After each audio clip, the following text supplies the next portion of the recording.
आजची सर्वात मोठी बातमी, शरद पवार राज्यसभेवर जाणार. महाविकास आघाडीने मोठा निर्णय घेतला आहे. राज्याचे ज्येष्ठ नेते शरद पवार यांना राज्यसभेवर पाठवण्याचा निर्णय यांनी घेतला आहे. आता सगळ्यांच्या मनात एकच प्रश्न शरद पवार करत असताना काँग्रेस पक्षाचे अध्यक्ष आदरणीय खरगे साहेब भिवंडी या ठिकाणी आलेले असताना राहुल गांधी या दोघांची चर्चा झाली.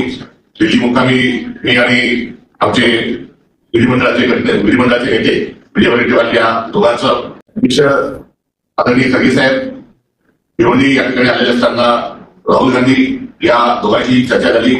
दिल्ली मुक्कामी मी आणि आमचे विधिमंडळाचे नेते विजय वडेट्टीवार या दोघांचं समक्ष होऊन आमचं काँग्रेस अध्यक्षांनी झालं आणि त्यानंतर आमचे प्रभारी जनितालाजी आणि जीएसओ संघटन गोपालजी यांच्याशी देखील ही चर्चा झाली आणि या चर्चेच्या सर्व अनुषंगानं आज दुपारी काँग्रेस पक्षाने शरद पवार साहेबांच्या उमेदवारीला पाठिंबा द्यावा अशा प्रकारचा निर्णय हा काँग्रेस पक्षाचा हा झाला आहे आणि महाविकास आघाडी म्हणून आणि ज्येष्ठ नेतृत्व म्हणून आम्ही आदरणीय शरद पवार साहेबांना काँग्रेस पक्ष म्हणून मतदान करणार त्याची उमेदवार